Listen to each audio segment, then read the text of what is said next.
जय हिंद सर। माननीय प्रधानमंत्री जी, मैं अतुल करवल, निदेशक सरदार वल्लभ भाई पटेल राष्ट्रीय पुलिस अकादमी, तमाम अकादमी परिवार और यहां उपस्थित सभी अधिकारियों की तरफ से आपका हार्दिक स्वागत और करता हूं। हम सभी आपके हार्दिक आभारी हैं कि आपने अपने अति व्यस्त दिनचर्या में से इस वार्तालाप के लिए हमें समय उपलब्ध किया। इस वार्तालाप में उपस्थित अन्य महोदय, गृह मंत्री श्री अमित शाह, राज्य स्तर के मंत्री श्री जी किशन रेड्डी, डॉक्टर जितेंद्र सिंह और गृह सचिव श्री अजय भल्ला का भी मैं हार्दिक स्वागत करता हूं और आभार प्रकट करता हूं। आपको जानकर खुशी होगी कि भारतीय पुलिस अकादमी उन गिनती की संस्थाओं में रही जिसने कोरोना वायरस के दरमियान भी, लॉकडाउन के समय भी अपनी ट्रेनिंग की तमाम गतिविधियां जारी रखी और एक समय पे कुल 300 आईपीएस अधिकारी यहां ट्रेनिंग में रहे। यह प्राप्ति के लिए हमें गृह मंत्रालय से भरपूर योगदान मिला। इस समय आपके समक्ष इस वार्तालाप में 131 युवा अधिकारी उपस्थित हैं, जिनमें 28 महिला अधिकारी हैं, जिन्होंने आज की एक बहुत शानदार दीक्षांत परेड के साथ अपना 2 साल का पुलिस प्रशिक्षण पूरा किया है और देश सेवा में जुड़ने के लिए पूरी तरह तैयार हैं।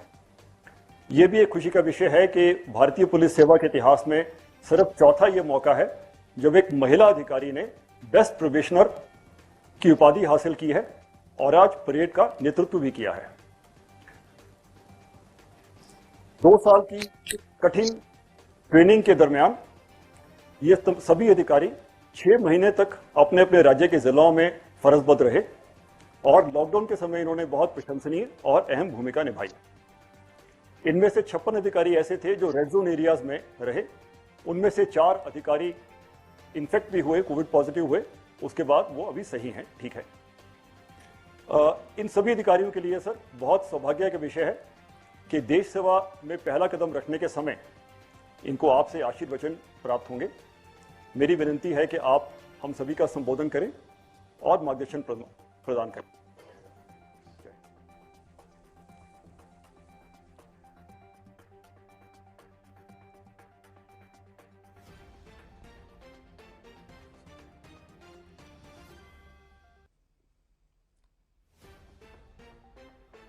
दीक्षांत परेड समारोह में मौजूद केंद्रीय मंत्रिपरिषद के मेरे सहयोगी श्रीमान अमित शाह जी, डॉक्टर जितेंद्र सिंह जी, जी किशन रेड्डी जी, सरदार वल्लभ भाई पटेल राष्ट्रीय पुलिस अकादमी के अधिकारीगण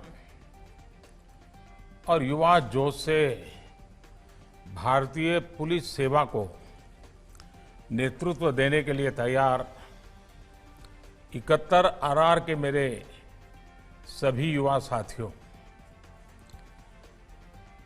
वैसे मैं लगातार आपके यहाँ से निकलने वाले सब साथियों को रूबरू में दिल्ली में मिलता था। मेरा सौभाग्य रहता था कि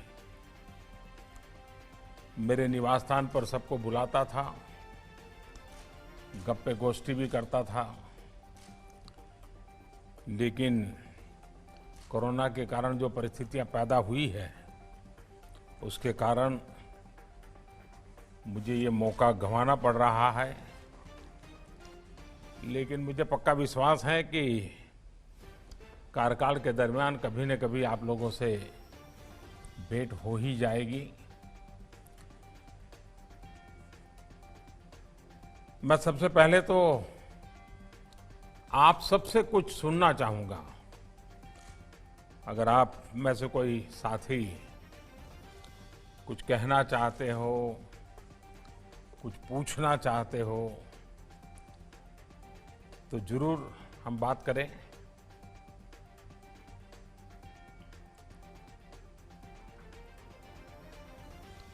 कौन शुरू कर रहा है आप में से?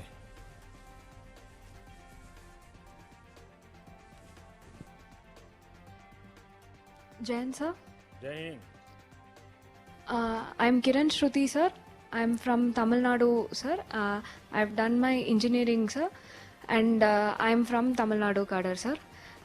In my cadre, I generally found among the police profession there is a lot of stress and mental stress, sir. So in Tamil Nadu, what they have done is they have introduced a program called well-being program, sir. So all the police personnel from constables to the DG, they undergo mandatory counseling, sir. If there is any problem in their personal or professional lives, then they receive counseling, sir. Because of this, all they find that their stress is reduced, and they find that they are able to do their work with much more energy, sir. And they find that they are much more enthusiastic, motivated, and happy to do the job. And the public also feels that because of this, they find the police much more easier to engage with. This I found very impressive, sir. Jain, sir. Vanakkam. Vanakkam, sir. तो आपने engineering छोड़ करके ये रास्ता क्यों चुना? Sir, I always had the ambition to go for civil services, sir. So after engineering, I worked in State Bank of India. Civil service does not mean कि uniform वाली service. Sir, my family always had a regard for uniform services, sir. In addition to it, my name is Kiran Shruti because of Kiran Bedi ma'am, sir.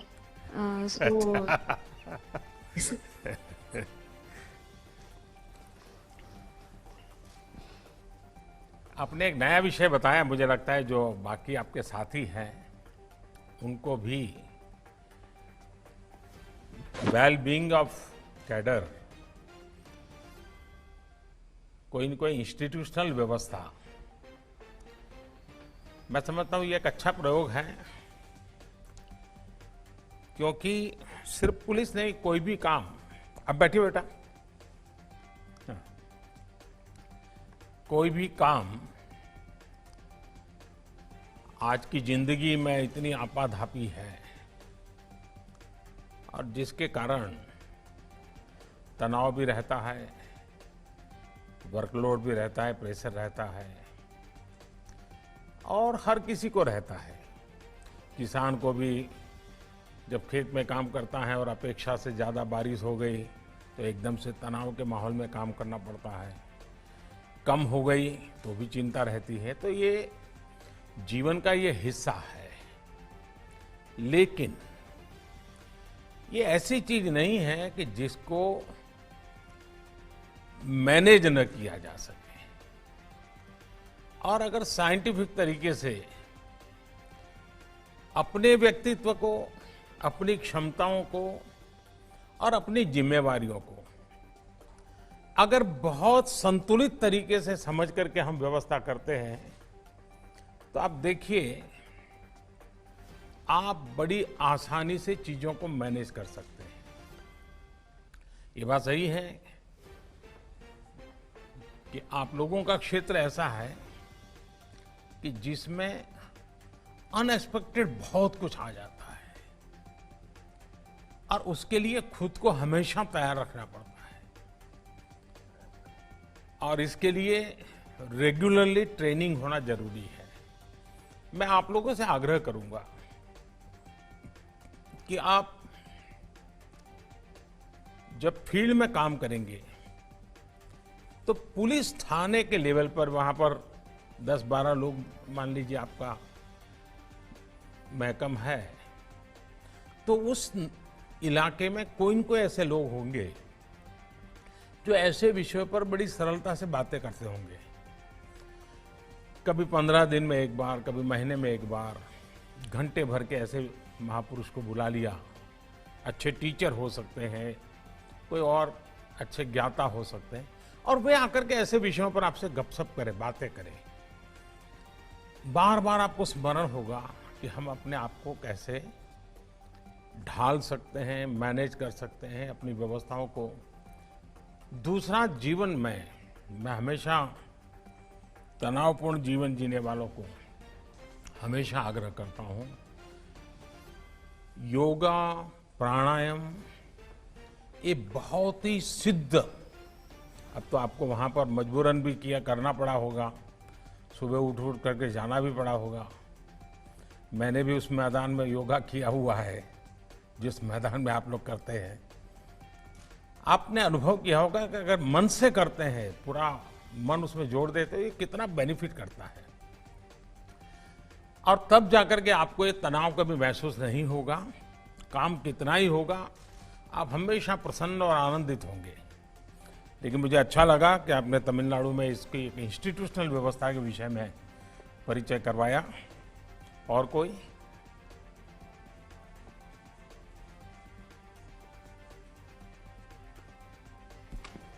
जय Hind sir. जय Hind. Sir मेरा नाम आदित्य मिश्रा है। मैं मध्य प्रदेश का रहवासी हूँ और मध्य प्रदेश का आर्डर मुझे अलॉट हुआ है। सर मेरी फील्ड ट्रेनिंग इंदौर में हुई। सर मैं अपने फील्ड एक्सपीरियंस को खाकी वर्दी, जो इसको हम बड़े गर्व से पहनते हैं, उससे जोड़ के देखता हूँ। सर मैंने एक बड़ी अहम चीज़ सीखी कि ये सिर्फ एक कोई भव्य परिधान नहीं है, परंतु अपने साथ जिम्मेदारियाँ और उत्तरदायित्व भी लेके आता है। सर कोरोना एक ऐसी असाधारण चुनौती थी जिसने हमें भी और बाकी सभी फ्रंटलाइन वॉरियर्स को एक काफ़ी बड़ी चुनौती दी। सर मैं खुद भी संक्रमित हुआ और बहुत शुरुआत के दिनों में, और भाग्यशाली रहा कि सकुशल वापस आ पाया। सर मेरे फोर्स के कई लोग ऐसे थे हमारे जो इतने भाग्यशाली नहीं थे, ना अपने घर लौट पाए। सर उसमें एक अहम चीज़ जो मुझे समझ में आई कि सर जब भी इतनी कठिन ड्यूटी करते हैं, अपने घर परिवार के बारे में नहीं सोचते, अपने स्वयं के सेहत के बारे में नहीं सोचते, तो उनके मन में कहीं पीछे एक विश्वास होता है कि अगर हमें कुछ हो जाएगा तो उसके बाद सरकार तथा पुलिस विभाग हमारे परिवार की देखभाल करेगा। सर मैंने अपनी आंखों के सामने हमारे इंस्पेक्टर थे देवेंद्र चंद्रवंशी जी, उनको जाते देखा है। तो सर तब से ही मुझे लगा कि हम अब जब भी इस लीडरशिप रोल में जा रहे हैं या कर रहे हैं, तो ये हमारी जिम्मेदारी बनती है कि हम उनके इस विश्वास को जगा के रखें। सर मैं अपनी बातों को अंत करूंगा 4 लाइनें जो देवेंद्र चंद्रवंशी जी की एक पसंदीदा कविता की हैं। मैं खाकी हूं, दिन हूं रात हूं, सांझ वाली बाती हूं, मैं खाकी हूं। होली में रमजान में देश के सम्मान में अडिग कर्तव्यों की अविचल परिपाटी हूं, मैं खाकी हूं। कभी आहत हूं, कभी चोटिल हूं, और कभी तिरंगे में लिपटी रोती सिसकती छाती हूं, मैं खाकी हूं। जय हिंद सर। आदित्य जी, आपने इंदौर में काम किया, तो जो पुलिसिंग की दुनिया का काम होता है उसका तो शायद आपको अवसर नहीं मिला, क्योंकि इंदौर के ऐसे संकट के कालखंड से गुजरना पड़ा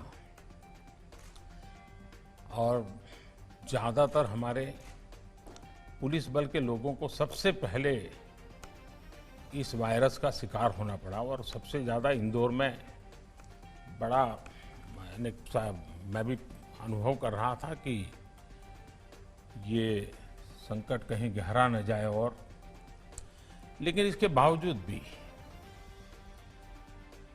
पुलिस बेड़े के लोगों ने हिंदुस्तान के हर कोने में इस सारी परिस्थिति में जो काम किया है,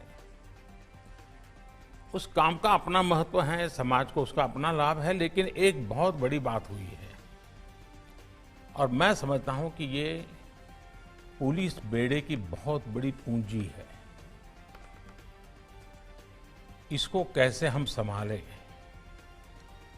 इसे संभालने के लिए हम इंस्टीट्यूशनल अरेंजमेंट क्या करें, और वो क्या है? हिंदुस्तान के सामान्य मानवी के मन में पुलिस मतलब डंडा, पुलिस मतलब तू मैं, पुलिस मतलब जुल्म, ये बाय एंड लार्ज छवि बन चुकी थी। इसका मतलब ये नहीं कि समय समय पर पुलिस ने मानवता के काम नहीं किए हैं। और मैं तो मानता हूं कि शायद हर पुलिस थाने में डेली 5-10 काम तो ऐसे होते ही होंगे जो मानवता की दृष्टि से बहुत अहमियत रखते हैं, लेकिन इसका कभी कलेक्टिव इंपैक्ट समाज जीवन पे आया नहीं। छुटपुट घटनाएं बनी रही। कोरोना के कालखंड में देश के हर कोने में खाकी वर्दी के लोग जब गीत गाते हैं, गीतों के द्वारा लोगों को शिक्षित करने का प्रयास करते हैं, खाकी वर्दी के लोग फुटपाथ पर बैठे हुए लोगों को खाना पहुंचा रहे हैं, पानी पहुंचा रहे हैं, खुद रिस्क लेकर के कोरोना के मरीज को ले जाते हैं, ये दृश्य देश ने देखे हैं। एक मानवीय चेहरा हमारी खाकी वर्दी का लोगों के मन में स्थिर हो चुका है। अब हम लोगों का जिम्मा है कि कोरोना वायरस के संकट के काल में भी जिस प्रकार से खाकी वर्दी का जो भीतर पड़ा हुआ मानवता का अंश था, जो कभी कभी टुकड़ों में दिखता था, वो एक संगठित स्वरूप में नजर आया है। ये बहुत बड़ी पूंजी है। मैं तो चाहूंगा कि हर पुलिस थाने में, वहां की स्कूलों के माध्यम से, कि कोरोना के कालखंड में हमारे इलाके के पुलिस के लोगों ने कैसे मदद की, हस्तलिखित अंक तैयार करें, थाने को आकर के भेंट दें। आप देखिए ये विरासत बन जाएगी और देश भर के हर पुलिस थाने से वहां पर कोरोना काल में मानवता के जो काम हुए हैं उसको अगर हम लिख लें, फिर उसको ऑनलाइन व्यवस्था करें, आप देखिए ये एक आपकी बहुत बड़ी अमानत बन जाएगी। और फिर पुलिस विभाग में पुराने लोग होंगे, वो भी, जो नई पीढ़ी होगी वो भी, और भविष्य की पीढ़ी होगी भी, उसको भी लगेगा कि मानवीय व्यवहार की ताकत बहुत बड़ी होती है। और मुझे विश्वास है कि इस कोरोना कालखंड में आप लोग, क्योंकि उसी समय आपको फील्ड में जाने का मौका मिला, लेकिन आपके सामने वही काम रहा। आप उसमें से जो अच्छी बातें हैं लोगों को पहुंचाएंगे, और खाकी के प्रति गर्व होना ये बहुत अनिवार्य है। खाकी से रौब नहीं, खाकी से गर्व होना चाहिए। खाकी के सम्मान को मैं कभी झुकने नहीं दूंगा। जितना भाव मेरे मन में तिरंगे के प्रति होता है, वैसा ही भाव मेरे भीतर मेरे यूनिफॉर्म के लिए भी होना चाहिए। और ये आप देखिए इतनी बड़ी ताकत बन जाएगा, तो मेरी आप सबको इस विषय में तो बहुत शुभकामनाएं रहेगी।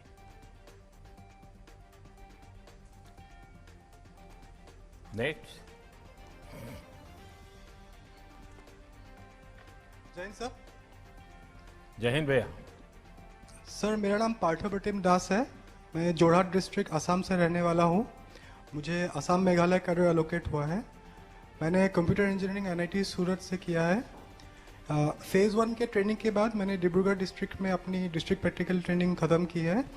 और कोरोना आउटब्रेक के बाद सर जब भारत सरकार ने मूवमेंट ऑफ स्ट्रैंडेड पैसेंजर्स का गाइडलाइंस निकाला था, तब मुझे डिप्यूट किया गया था कोकराझार में, आसाम बंगाल बॉर्डर में, लोगों के मूवमेंट को मैनेज करने के लिए। तब सर जो रजिस्ट्रेशन प्रोसेस और जो व्हीकल्स आती थी उनका रजिस्ट्रेशन हम करते थे, और एक डेटाबेस हमने बनाया था गुवाहाटी में, ताकि लोगों का ट्रेसिंग हो सके। सर वहाँ पे कुछ चैलेंजेस जो हमने फेस किए हैं, लोग हज़ारों किलोमीटर साइकिल से चल के वहाँ आते थे, तो वहाँ पे हमने काफ़ी अच्छी सर्विस प्रोवाइड की थी, लोगों को खाना पहुँचाया था। जो चल के आए थे उनको बसेस में रेस्पेक्टिव रीजनल सीटिंग सेंटर्स में हमने भेजा था। और सर उस वक्त पुलिस वालों को भी काफ़ी अच्छे से ब्रीफ करना पड़ा था, क्योंकि हम खुद भी इन्फेक्ट हो सकते थे, बल्कि कुछ लोग वहाँ से इन्फेक्ट हुए भी थे sir.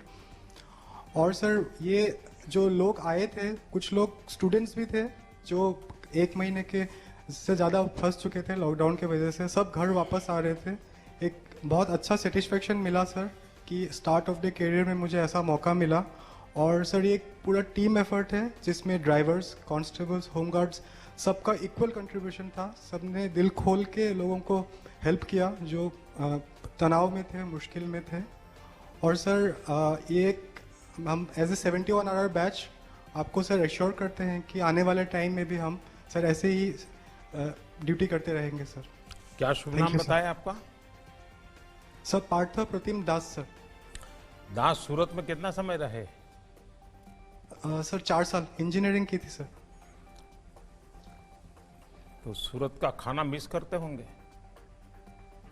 Yes sir, vada pav sir miss करता हूँ। आसाम और सूरत की कॉमन चीज पता है क्या है?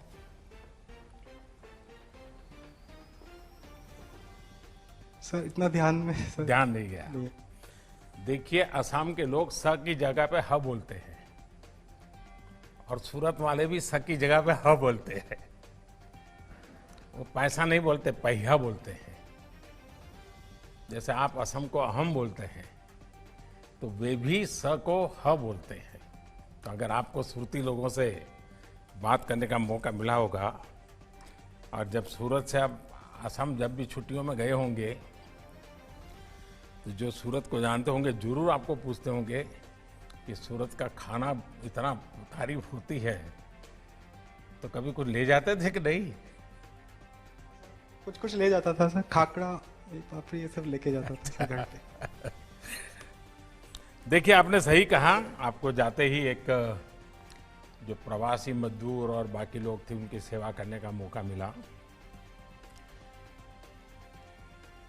कभी कभार लेफ्ट राइट बाएं दाएं उसमें लीडरशिप करना एक अलग प्रकार की क्वालिटी लगती है और पुलिस को ज्यादातर उस प्रकार की लीडरशिप का अनुभव आता है। लेकिन जब इस प्रकार के काम में जुड़ते हैं जिसमें बाएं दाएं कम होता है, अपनी बुद्धि शक्ति से और विश्वास से समस्या का समाधान करना होता है और उस समय लीडरशिप देना बहुत ही अनेक गुणों की आवश्यकता को अनुभव कराता है। और इसलिए मेरा पक्का विश्वास है कि संकट के कालखंड में आपको जाने का जो मौका मिला है, सामान्य स्थिति में गए होते तो आप थाना, ड्यूटी, एफआईआर, कानून, इश्यूज इसी में उलझ जाते। मैं मानता हूं ये भी आपके जीवन में एक अवसर था कि सीधा आपको समाज जीवन के उन संकट काल से जुड़ना पड़ा और आपने उसमें समाधान करने का प्रयास किया। और मुझे विश्वास है कि आप तो टेक्नोलॉजी के बैकग्राउंड के हैं, आपने उस सेवा के काल में टेक्नोलॉजी का भी भरपूर उपयोग किया होगा। टेक्नोलॉजी के माध्यम से व्यवस्थाओं को विकसित करना, लोगों को काम बांटना, उसका रिपोर्टिंग करना, एनालिसिस करना, ये जरूर आपने अच्छे ढंग से किया होगा। तो अब आसाम की सेवा और सूरत का रंग भर करके आगे बढ़िए आप। बहुत शुभकामनाएं दास। Thank you.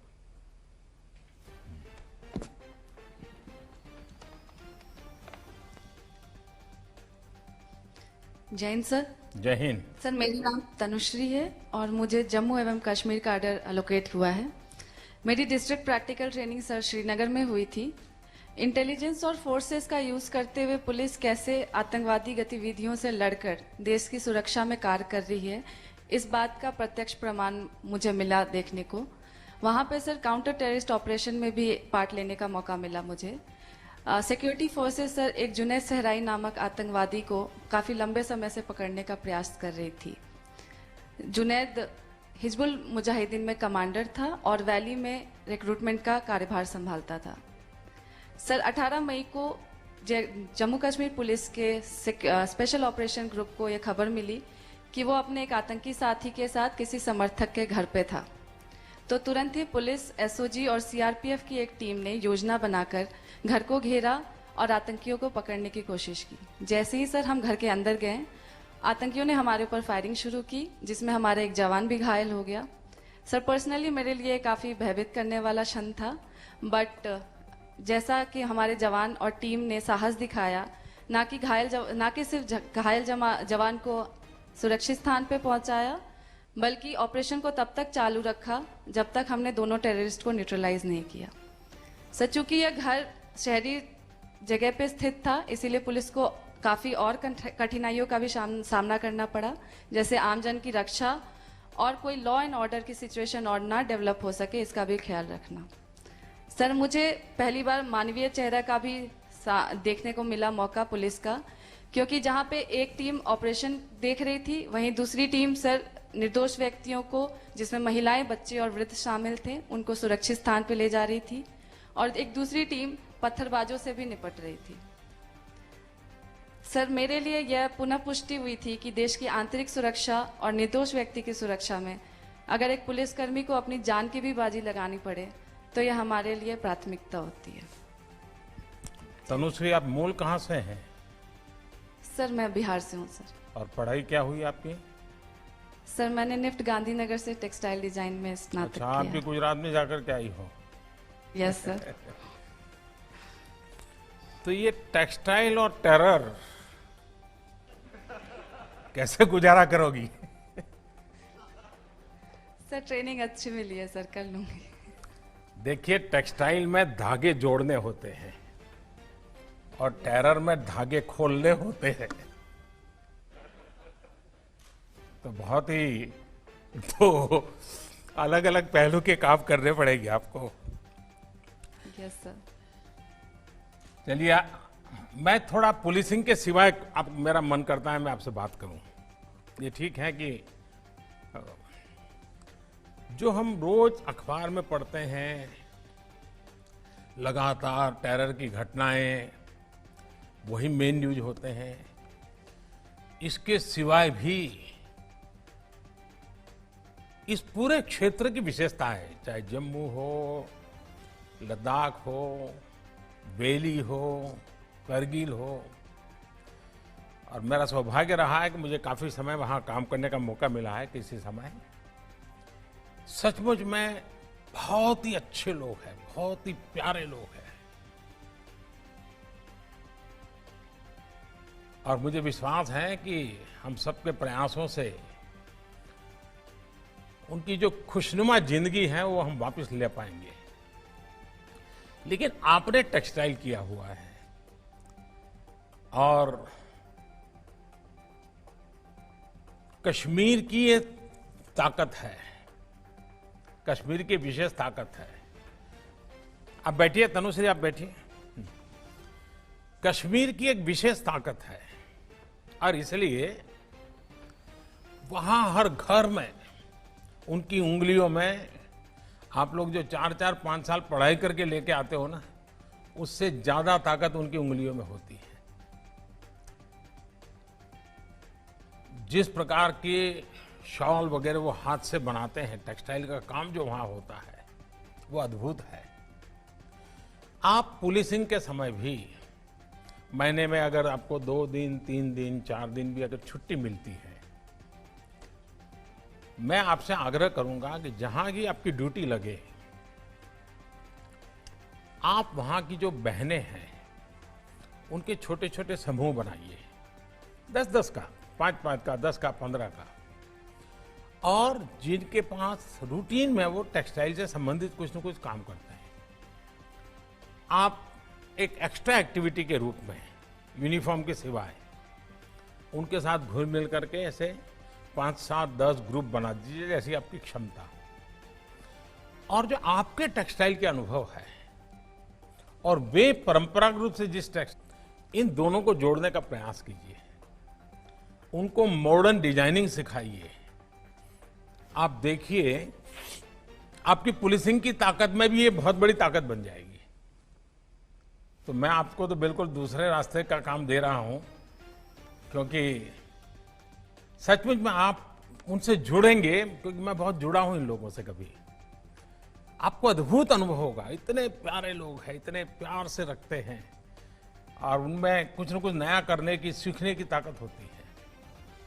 तो आप जरूर उस पर बल दीजिए और हम लोग सामूहिक प्रयत्न से जो बच्चे गलत रास्ते पर चले जाते हैं उनको पहले से ही रोकने की दिशा में अब हमें काम करना है। और वो काम महिला पुलिस अफसरों से बहुत अच्छा हो सकता है। उन बच्चों को वापस लेने में, उनकी माताओं को समझाने में बहुत बड़ा काम हमारी विमेन फोर्स कर सकती है। मुझे विश्वास है कि आप उस प्रकार का नेतृत्व दोगी और गलत रास्ते पर जाने से पहले ही बच्चों को बचा ले, उसी दिशा में हम काम कर लेंगे तो शायद बहुत बड़ी सेवा होगी।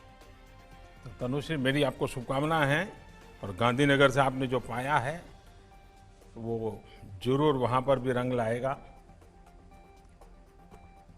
Thank you sir. जय हिंद सर। जय हिंद। सर अभी एक अंतिम अधिकारी है सर, वो आपके साथ अपना एक्सपीरियंस शेयर करेगा सर।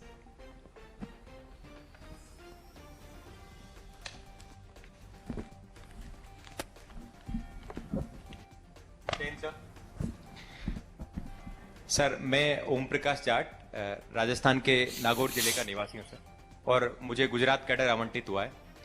और कोरोना महामारी के दौरान मेरी फील्ड ट्रेनिंग गुजरात के वलसाड जिले में हुई थी सर। इस महामारी के दौरान हमने देखा आपने ये तनुश्री और दास के पास से गुजरात जान लिया कि नहीं जान लिया? सर जाना सर, जो है मैंने खुद भी जाना, इनसे भी जाना और मेरे गुजराती दोस्तों से भी जाना सर। अच्छा। सर इस महामारी के दौरान क्योंकि वलसाड एक प्रमुख औद्योगिक केंद्र है, तो बहुत सारे माइग्रेंट वर्कर्स वहाँ रहते थे सर।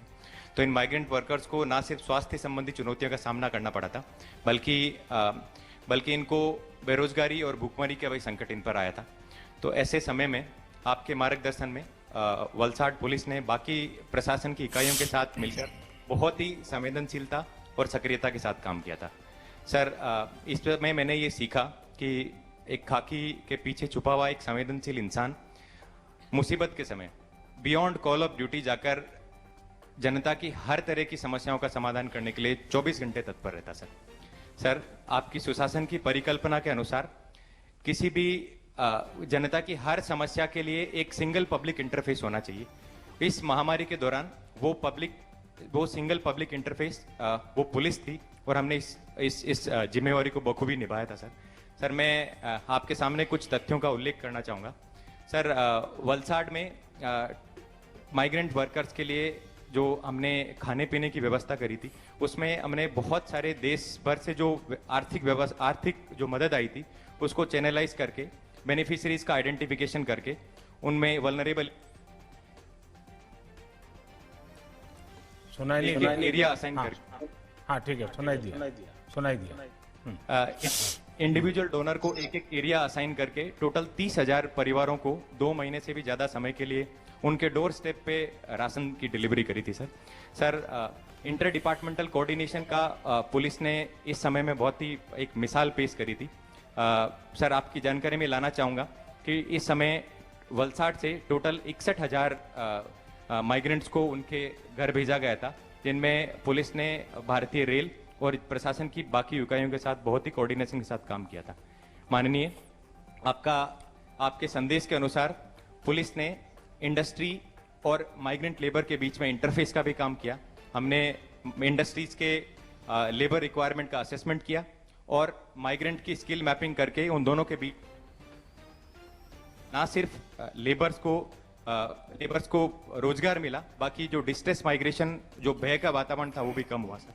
माननीय, आपके संदेश के अनुसार हमने स्लम एरियाज में जाके घर घर जाकर मकान मालिकों से ये गुहार लगाई कि वो इन माइग्रेंट लेबर्स का किराया माफ करे, और मुझे इस देश के नागरिकों पर गर्व है कि उन्होंने इस रिक्वेस्ट को अपना राष्ट्र धर्म समझकर स्वीकार किया था। जैसा कि सर आपने कहा था कि हमारी सबसे बड़ी पूंजी जो जनता का हमारे में विश्वास है, वही हमारी सबसे बड़ी पूंजी है, और हम इस पूंजी को बढ़ाते जाएंगे। और सर, अब मुझे याद है जब हम आपके निवास स्थान पर मिले थे, तो आपने ये बोला था कि पुलिस की एक ऐसी इमेज होनी चाहिए कि कोई भी आम आदमी उनसे आके मिल ले, वो भय नहीं दिखना चाहिए, वो हेल्प के अकॉर्डिंग चलना चाहिए। तो वो जिम्मेवारी हम बखूबी निभाएंगे, हम आपको इसके लिए आश्वस्त करते हैं। जय हिंद सर।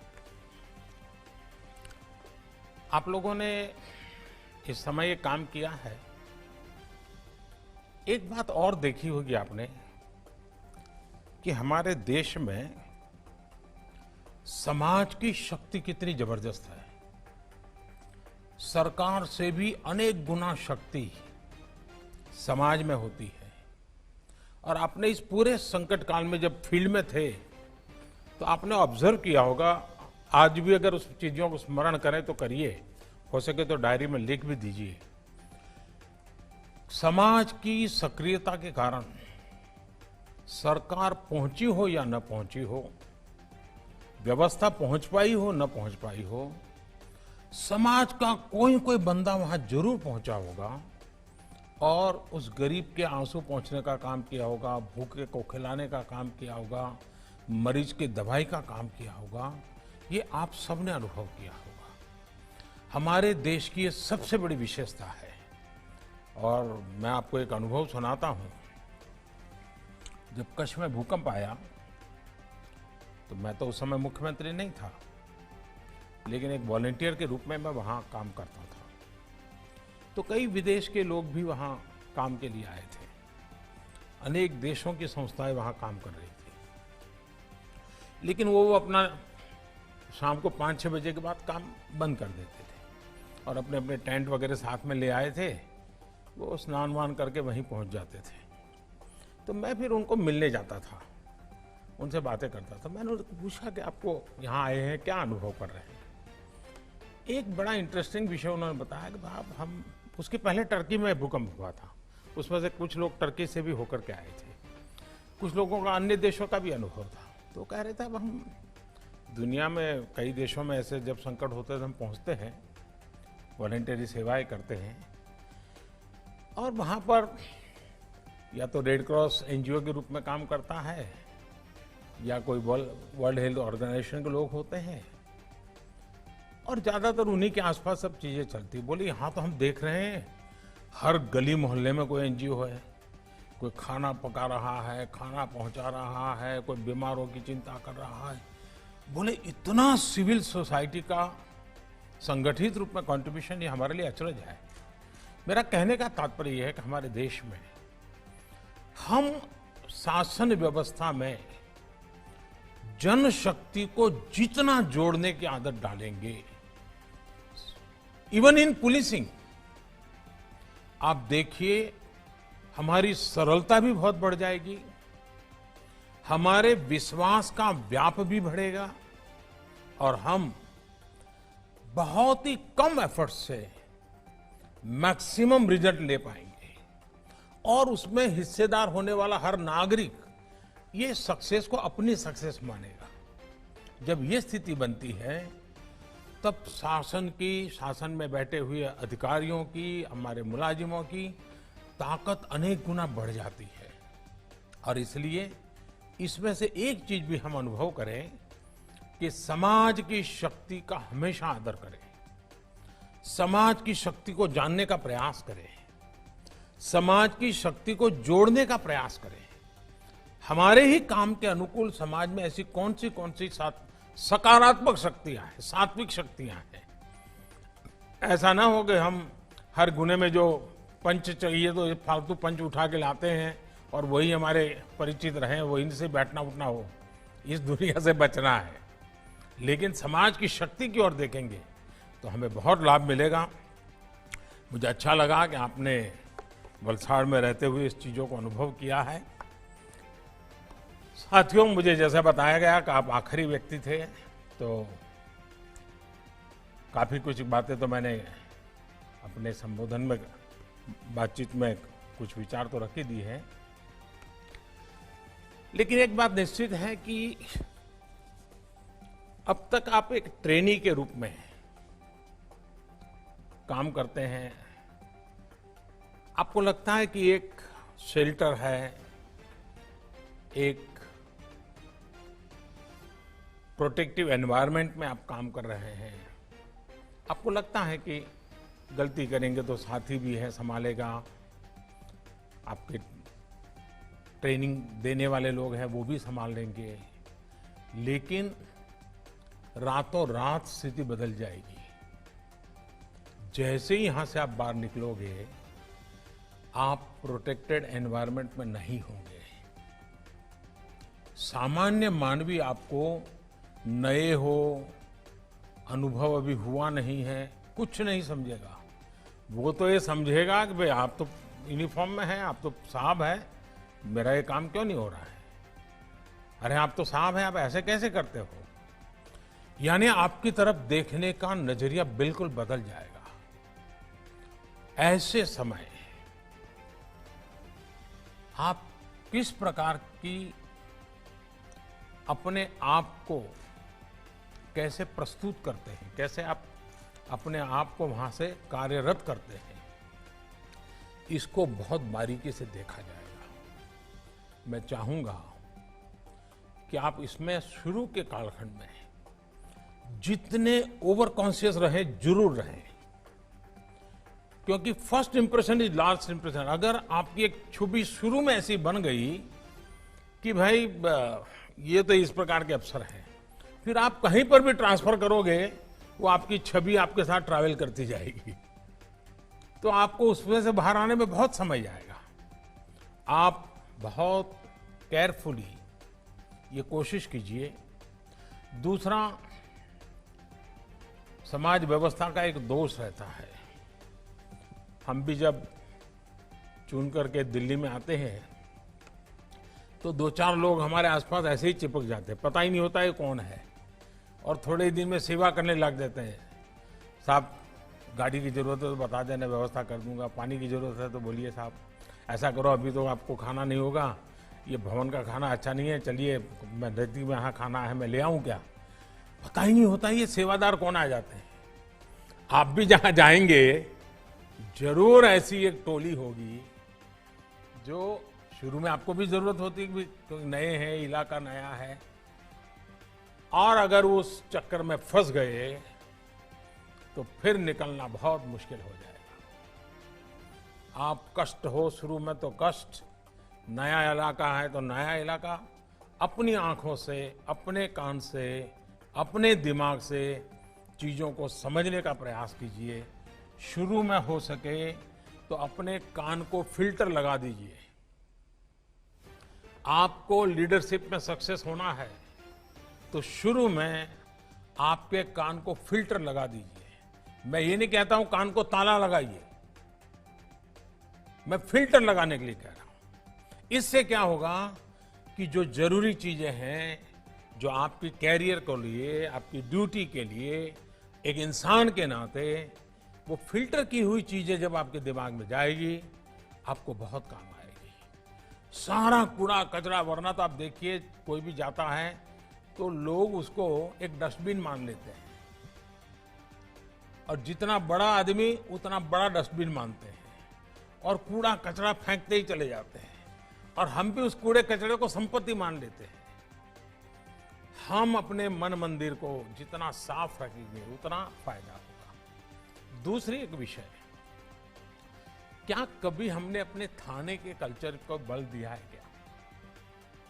हमारा थाना एक सामाजिक विश्वास का केंद्र कैसे बने, उसका एनवायरनमेंट। आज थाना देखिए, स्वच्छता का अभाव होता है, ये ठीक है, कुछ इलाकों में थाने बहुत पुराने हैं, जर्जरित है, मैं जानता हूं, लेकिन साफ सुथरा रखना तो कोई मुश्किल काम नहीं है। हम तय करें कि मैं जहां जाऊंगा मेरे हाथ के नीचे 50, 100, 200 जो भी थाने होंगे, उसमें ये 12-15 चीजें मैं कागज पे तय करूंगा, ये बिल्कुल पक्का करके रहूंगा। व्यक्ति को मैं बदल पाऊं ना बदल पाऊं, मैं व्यवस्था को बदल सकता हूं, मैं एनवायरनमेंट को बदल सकता हूं। क्या आपकी प्रायोरिटी में ये चीज हो सके? और आप देखिए, फाइलें कैसे रखना, चीजें कैसे रखना, कोई आए तो कैसे बुलाना, बिठाना, इन छोटी छोटी चीजों को आप कर लीजिए। कुछ पुलिस के लोग जब नए ड्यूटी पर जाता है तो उनको लगता है कि मेरा रौब पहले मैं दिखा दूं, लोगों को मैं डरा दूं, मैं लोगों में एक अपना हुक्म छोड़ दूं, और जो एंटी सोशल एलिमेंट हैं वो तो मेरा नाम से ही कांपने चाहिए। ये जो सिंघम वाली फिल्में देख करके जो बड़े बनते हैं, उनके लिए दिमाग में ही भर जाता है, और उसके कारण करने वाले काम छूट जाते हैं। आपके हाथ के नीचे अगर 100 लोग, 200 लोग हैं, 500 लोग हैं, उनमें क्वालिटेटिव चेंज कैसे आए, एक अच्छी टीम कैसे बने, आपकी सोच के अनुसार अच्छा, आप देखिए, आपको देखने का तरीका बदल जाएगा। सामान्य मानवीय पर प्रभाव पैदा करना है कि सामान्य मानवीय में प्रेम का सेतु जोड़ना है, तय कर लीजिए। अगर आप प्रभाव पैदा करेंगे तो उसकी उम्र बहुत कम होती है, लेकिन प्रेम का सेतु जोड़ेंगे तो आप रिटायर्ड हो जाएंगे तब भी जहां आपकी पहली ड्यूटी रही होगी, वहां के लोग आपको याद करेंगे कि 20 साल पहले ऐसा एक नौजवान अफसर हमारे यहाँ आया था, भाषा तो नहीं जानता था, लेकिन जो उसका व्यवहार था, लोगों के दिलों को जीत लिया था। आप एक बार जन सामान्य के दिल को जीत लेंगे, बदल जाएगा। एक पुलिसिंग में मान्यता है। मैं जब नया नया सीएम बना तो गुजरात में दिवाली के बाद नया साल होता है, तो हमारे यहाँ एक फंक्शन छोटा सा होता है जिसमें पुलिस के लोगों से दिवाली मिलन का कार्यक्रम होता है और मुख्यमंत्री उसमें रेगुलर जाते हैं। मैं भी जाता हूँ। जब मैं जाता था, पहले जो मुख्यमंत्री जाते थे वो जाकर के मंच पे बैठते थे और कुछ बोलते थे और शुभकामनाएं देके निकल जाते थे। मैं वहाँ जितने हूँ उनको मिलता था। तो मैं शुरू में जब गया तो वहाँ जो पुलिस के अधिकारी थे, उन्होंने मुझे रोका, बोले साहब सबसे हाथ क्यों मिला रहे हैं आप, मत मिलाइए। अब उसमें कांस्टेबल भी होते थे, छोटे मोटे हर प्रकार के मुलाजिम होते और करीब 100-150 का गैदरिंग होता था। मैंने कहा क्यों? अरे बोले साहब आपके तो हाथ ऐसे होते हैं कि आप हाथ मिलाते मिलाते तो शाम को आपका हाथ सूजन आ जाएगी और ट्रीटमेंट करनी पड़ेगी। मैंने कहा ये क्या सोच है आपकी? वो भी तो समझता है कि मैं जिससे मिल रहा हूं उसका हाथ बड़ा सामान्य है तो मैं उससे प्यार से मिलूंगा, लेकिन एक सोच पुलिस है मतलब ऐसा ही होगा। वो गाली बोलेगा, वो तू करेगा, फटकारेगा, ये कल्पना गलत है जी। इस कोरोना कालखंड के अंदर ये जो यूनिफॉर्म में बनी बनाई जो छवि है वो पुलिस रियल में नहीं है। वो भी एक इंसान है, वो भी अपनी ड्यूटी मानवता के हित के लिए कर रहा है। ये जन सामान्य में भरेगा हमारे अपने व्यवहार से। हम अपने व्यवहार से ये पूरा कैरेक्टर कैसे बदल सकते हैं? उसी प्रकार से मैंने देखा है कि आमतौर पर पॉलिटिकल लीडर्स और पुलिस का सबसे पहला मुकाबला हो जाता है और जब यूनिफॉर्म में होता है तो उसको लगता है कि मैं ऐसा करूंगा तो मेरा बराबर जमेगा और 5-50 ताली बजाने वाले तो मिल ही जाते हैं। हमें भूलना नहीं चाहिए कि हम एक डेमोक्रेटिक व्यवस्था में हैं। लोकतंत्र में दल कोई भी हो, जनप्रतिनिधि का एक बड़ा महत्व होता है। जनप्रतिनिधि का सम्मान मतलब मैं लोकतांत्रिक प्रक्रिया का सम्मान करता हूं। उसके साथ हमारे डिफरेंसेस हो तो भी उसका एक तरीका होता है, उस तरीके को हमने अपनाना चाहिए। मैं मेरा अपना अनुभव बताता हूं। मैं जब नया नया मुख्यमंत्री बना तो ये जो आपको ट्रेनिंग दे रहे हैं ना अतुल, वो उस समय मुझे ट्रेनिंग दे रहे थे और मैं उनके अंडर में ट्रेन हुआ हूं क्योंकि वो मेरे सिक्योरिटी इंचार्ज थे, सीएम सिक्योरिटी के। तो एक दिन क्या हुआ, मुझे ये पुलिस तामझाम, मुझे मेंटली मैं फिट नहीं होता हूँ, मुझे बड़ा अटपटा लगता है, लेकिन मजबूरन मुझे उसमें रहना पड़ता था। और कभी कभी मैं कानून नियम तोड़ के कार से उतर जाता था, भीड़ में है तो लोगों से हाथ मिला लेता था। तो एक दिन ये अतुल करवल ने मेरे से टाइम लिया, मेरे चैम्बर में मिलने आए, शायद उनको याद है कि नहीं मुझे मालूम नहीं, और उन्होंने अपनी नाराजगी मुझे प्रकट की। काफी जूनियर थे वो, मैं आज से 20 साल पहले की बात कर रहा हूं। उन्होंने अपने मुख्यमंत्री के सामने आंख में आंख मिला करके अपनी नाराजगी व्यक्त की।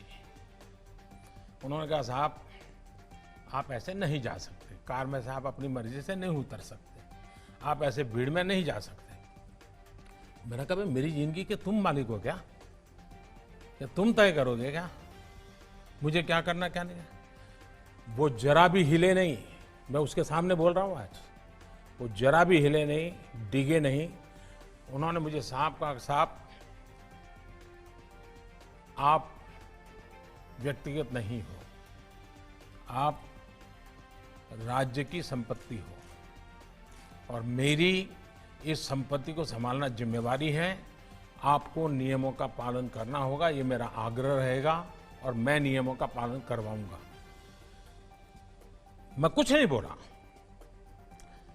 लोकतंत्र का सम्मान भी था, जनप्रतिनिधि का सम्मान भी था, लेकिन अपनी ड्यूटी के संबंध में बहुत ही पोलाइट वर्ड में अपनी बात बताने का तरीका भी था। मेरे जीवन के वो बिल्कुल शुरुआती कालखंड थे मुख्यमंत्री के नाते। वो घटना आज भी मेरे मन पर स्थिर क्यों है? क्योंकि एक पुलिस अफसर ने जिस तरीके से और जिस दृढ़ता से और लोकतंत्र में जनप्रतिनिधि के महत्व को समझते हुए बात रखी थी, मैं मानता हूं हर पुलिस का जवान ये काम कर सकता है, हर कोई कर सकता है। हमें इन बातों को देखना होगा। एक और विषय है, देखिए इन दिनों टेक्नोलॉजी ने बहुत बड़ी मदद की है। ज्यादातर हमें जो काम पहले हमारी कांस्टेबलरी लेवल की जो इंफॉर्मेशन होती थी, इंटेलिजेंस होती थी, उसी से पुलिसिंग का काम अच्छे ढंग से होता था। दुर्भाग्य से उसमें थोड़ी कमी आई है। इसमें कभी भी कॉम्प्रोमाइज मत होने देना। कांस्टेबलरी लेवल की इंटेलिजेंस पुलिसिंग के लिए बहुत आवश्यक होती है जी। इसमें कभी कमी भी मत आने देना।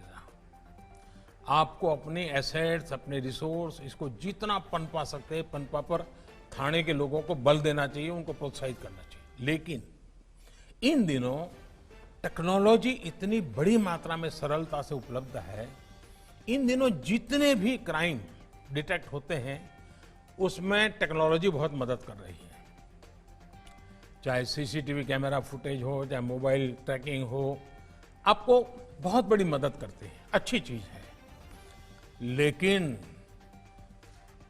इन दिनों जितने पुलिस के लोग सस्पेंड होते हैं उसका कारण भी टेक्नोलॉजी है, क्योंकि वो कहीं बदतमीजी कर देते हैं, कुछ गुस्सा कर देते हैं, कहीं बैलेंस खो देते हैं, कभी आवश्यकता से अधिक कुछ कर देते हैं और दूर कोई वीडियो उतारता है, पता ही नहीं होता है।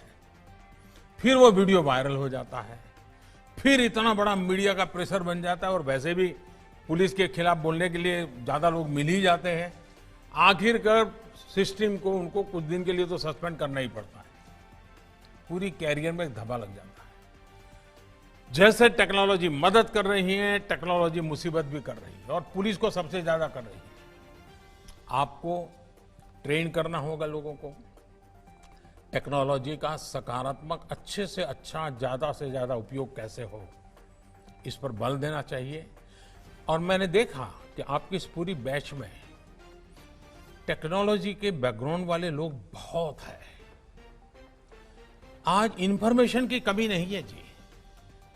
आज इंफॉर्मेशन का एनालिसिस और उसमें से सही चीज निकालना, बिग डाटा और आर्टिफिशियल इंटेलिजेंस, सोशल मीडिया, ये चीजें अपने आप में आपके एक नए हथियार बन गए हैं। आपको अपनी टोली बनानी चाहिए, अपने साथ काम करने वाले लोग, उनको जोड़ना चाहिए और आपको, और जरूरी नहीं है कि हर कोई बड़े टेक्नोलॉजी का एक्सपर्ट हो। मैं एक उदाहरण बताता हूं। जब मैं सीएम था तो मेरी सिक्योरिटी में कांस्टेबल था, कांस्टेबल या उससे थोड़ा ऊपर का होगा, मुझे याद नहीं है। भारत सरकार, यूपीए गवर्नमेंट थी और एक ईमेल, वो ईमेल करेक्ट नहीं हो रहा था और भारत सरकार के लिए चिंता का विषय था कि इस मामले में, तो ये चीजें अखबार में भी आई। मेरी टोली में एक सामान्य 12वीं कक्षा पढ़ा हुआ नौजवान था, उसने इसमें रुचि ली और आप हैरान हो जाएंगे, उसने उसको क्रैक किया और उस समय शायद गृह मंत्री चिदम्बरम जी, उन्होंने उसको बुलाया, उसको सर्टिफिकेट दिया। यानी कि कुछ ऐसे लोग होते हैं जिनके पास कुछ विधा होती है, हमें इनको ढूंढना चाहिए, इनका उपयोग करना चाहिए और उनको काम में लगाना चाहिए। अगर ये आप करते हैं तो आप देखिए ये आपके नए शस्त्र बन जाएंगे, ये आपकी नई शक्ति बन जाएगी। अगर आपके पास 100 पुलिस का बल है, इन साधनों पर अगर आपकी ताकत आ गई, इंफॉर्मेशन के एनालिसिस में टेक्नोलॉजी का उपयोग किया, आप 100 नहीं रह जाएंगे, हजारों में तब्दील हो जाएंगे, इतनी ताकत बढ़ जाएगी। आप उस पर बल दीजिए। दूसरा, आपने देखा होगा कि पहले नेचुरल कैलेमिटीज होती थी, बहुत बाढ़ आ गई, भूकंप आ गया, कोई बहुत बड़ा एक्सीडेंट हो गया, साइक्लोन आ गया, तो आमतौर पर फौज के लोग वहां पहुंचते थे और लोगों को भी लगता था भाई चलिए फौज के लोग आ गए हैं, अब इस मुसीबत में से निकलने के लिए हमको बहुत बड़ी मदद भी, एक बड़ा स्वाभाविक बन गया था। पिछले कुछ वर्षों में एसडीआरएफ और एनडीआरएफ के कारण हमारे पुलिस बल के ही जवान हैं, उन्होंने जो काम किया है और जिस प्रकार से टीवी की ध्यान भी उन्हीं लोगों पे, उनका एक स्पेशल यूनिफॉर्म बन गया है और पानी में भी दौड़ रहे हैं, मिट्टी में भी दौड़ रहे हैं, पत्थरों पर काम कर रहे हैं, बड़ी बड़ी शिलाएं उठा रहे हैं, इसने एक नई पहचान बना दी है पुलिस विभाग की। मैं आप सबसे आग्रह करूंगा कि आप अपने इलाके में, अपने क्षेत्र में एसडीआरएफ और एनडीआरएफ के काम के लिए जितने ज्यादा टोलियां अपनी तैयार कर सकते हैं करनी चाहिए, आपके पुलिस बेड़े में भी और उस इलाके के लोगों में भी। अगर आप नेचुरल कैलेमिटीज में जनता की मदद करने में पुलिस बल की, क्योंकि ड्यूटी तो आपकी आ ही जाती है, लेकिन ये अगर महारत है तो बड़ी आसानी से इस ड्यूटी को आप संभाल सकते हैं और इन दिनों इसकी रिक्वायरमेंट बढ़ती चली जा रही है। और थ्रू एनडीआरएफ, थ्रू एसडीआरएफ आप पूरी पुलिस बेड़े की एक नई छवि, नई पहचान आज देश में बन रही है। हम गर्व के साथ आज देश कह रहा है कि देखिए भाई, इस संकट की घड़ी में पहुंच गए, इमारत गिर गई, लोग दबे थे, पहुंच गए, उन्होंने निकाला लोगों को। मैं चाहूंगा कि ऐसे अनेक ऐसे क्षेत्र हैं जिसमें आप लीडरशिप दे सकते हैं। आपने देखा होगा ट्रेनिंग का बहुत बड़ा महत्व होता है, हम ट्रेनिंग को कभी कम मत आगे। ज्यादातर हमारे देश में सरकारी मुलाजिम के लिए ट्रेनिंग को पनिशमेंट माना जाता है। ट्रेनिंग यानी कोई निकम्मा अफसर होगा तो उसको ट्रेनिंग के काम में लगाया होगा, ऐसी इंप्रेशन बन जाती है। हमने ट्रेनिंग को इतना नीचे कर दिया है, वो हमारी सारी गुड गवर्नेंस की समस्याओं की जड़ में है और उसमें से हमको बाहर आना होगा। देखिए, मैं अतुल करवाल की दोबारा तारीफ करना चाहूंगा आज। अतुल को उसका, वो भी टेक्नोलॉजी बैकग्राउंड के हैं, एवरेस्ट हो आए हैं, बड़े साहसिक हैं। उनके लिए पुलिस में कोई भी पद प्राप्त करना मैं नहीं मानता मुश्किल है, लेकिन आज से कुछ साल पहले भी उन्होंने हैदराबाद में ट्रेनिंग के काम को खुद ने चॉइस से लिया था और वहां आके काम किया था। इस बार भी उन्होंने खुद ने चॉइस से कहा कि मुझे तो ट्रेनिंग का काम दीजिए और वो आज वहां आए हैं। इसकी बहुत बड़ी अहमियत होती है जी। मैं चाहूंगा कि इसको महत्व दिया जाए और इसलिए भारत सरकार ने एक मिशन कर्मयोगी, अभी 2 दिन पहले ही कैबिनेट ने उसको मंजूर किया है। हम बहुत बड़ी प्रतिष्ठा देना चाहते हैं इस ट्रेनिंग की एक्टिविटी को, एक मिशन कर्मयोगी के रूप में देना चाहते हैं। मुझे लगता है कि इसको करना चाहिए और आगे बढ़ाना चाहिए। मैं एक अपना अनुभव और बताना चाहता था। मैं गुजरात में एक 72 घंटे का एक कैप्सूल बनाया था मैंने ट्रेनिंग का, और सरकारी अफसरों को 3-3 दिन के लिए, सब प्रकार के मुलाजिम के लिए अलग अलग ट्रेनिंग थी 72 घंटे की। और बाद में मैं खुद उनका फीडबैक लेता था, क्या अनुभव आया। जब शुरू का कालखंड था तो एक 250 लोग जिन्होंने ट्रेनिंग ली थी, मैंने उनकी मीटिंग की, पूछा भाई कैसा रहा है 72 घंटे में। ज़्यादातर लोगों ने कहा साहब 72 घंटों को जरा बढ़ाना चाहिए, हमारे लिए बहुत उपयोगी होता है। कुछ लोगों ने कहा कि विषय, उसमें एक पुलिस वाला खड़ा हुआ, उसने, मैंने पूछा भाई आपका क्या अनुभव रहा। उसने मुझे कहा, मुझे साहब इस 72 घंटे में मैं अब तक पुलिस वाला था, इस 72 घंटे ने मुझे इंसान बना दिया। इन शब्दों की बहुत बड़ी ताकत थी।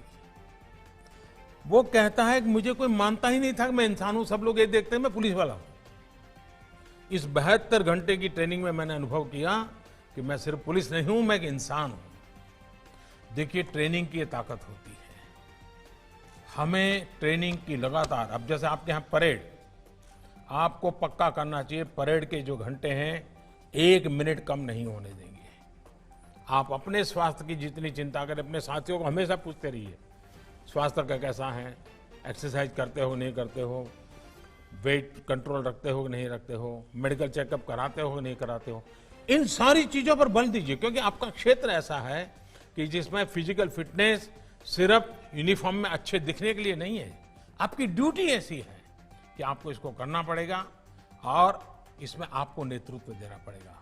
और हमारे यहाँ शास्त्रों में कहा गया है कि यत यत आचरति श्रेष्ठ, यत यत आचरति श्रेष्ठ तत् तत् एव इतरः जनः, स यत प्रमाणम कुरुते लोकः तत् अनुवर्तते।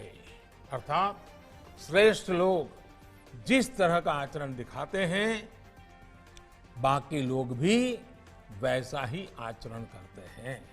मुझे विश्वास है कि आप उस श्रेष्ठ जनों की श्रेणी में हैं, आप उस श्रेष्ठता को सिद्ध करने की श्रेणी में हैं। आपको एक अवसर मिला है, साथ साथ एक जिम्मेवारी मिली है, और जिस प्रकार की चुनौतियों से आज मानव जात गुजर रही है, उस मानव जात की रक्षा के लिए, हमारे देश के तिरंगे की आन बान शान के लिए, भारत के संविधान के प्रति पूर्ण समर्पण के साथ सेवा परमो धर्मः। रूल की अपनी एक महत्ता है, लेकिन रोल इसकी विशेष महत्ता है। मैं रूल बेस्ड काम करूंगा कि रोल बेस्ड काम करूंगा, अगर हमारा रोल बेस्ड ज्यादा महत्वपूर्ण मानेंगे तो रूल तो अपने आप फॉलो हो जाएंगे, और हमारा रोल परफेक्टली हमने पालन किया तो लोगों में विश्वास और बढ़ जाएगा।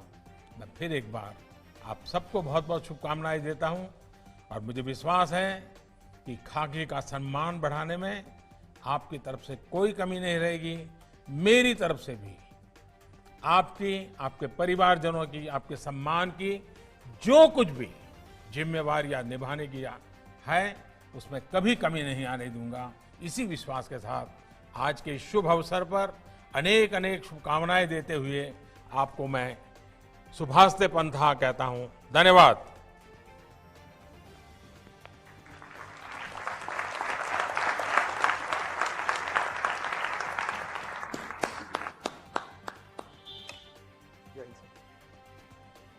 थैंक यू भैया। सर 1 मिनट अगर हो तो मैं कुछ कहना चाहूंगा। सर आपने उस वाकये की याद की। सर मुझे उस समय बहुत डर लग रहा था कि बहुत डांट पड़ेगी मुझे लेकिन आपने, आपकी समझ, आपका बड़प्पन, कि आपने उसको इतनी उदारता से लिया, और मैंने उन समय में आपके साथ जो समय गुजरा सर, उस समय बहुत कुछ सीखा। छोटे से छोटे आदमी की, अदने से अदने आदमी की कैसे कदर करनी है, कैसे ध्यान रखना है, मैंने देखा और सीखा। मैं बहुत तहे दिल से शुक्रगुजार हूं सर कि आपने इतना समय हमको दिया, और बहुत मूल बातें जो हैं कि अच्छा इंसान बनना ज़रूरी है, इंसान की कदर करना ज़रूरी है, समाज की ताकत का हम इस्तेमाल कर सकते हैं, उसको एक अच्छे काम के लिए हम इन्वॉल्व कर सकते हैं। बहुत बड़ी बातें सर आपने जो उनको कही हैं, मुझे आश्वासन है कि ये अपने काम में ज़रूर शामिल रखेंगे। और अगर आपकी अनुमति हो तो एक युवा अधिकारी हैं जो एक आभार विधि देना चाहेंगे सर। जरूर जरूर दीजिए। जय हिंद सर।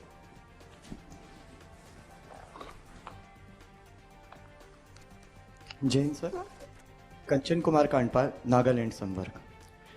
कुरुक्षेत्र के रण का एक अमर उद्घोष भारतीय संस्कृति की अमर परंपरा रही है कि जित्वा वा प्राप्स्यसि हतो वा प्राप्स्यसि स्वर्गम, जित्वा वा भोक्ष्यसे महिम, क्षुद्रम हृदय दौर्बल्यम त्वक्तोतिष्ठ परंतप।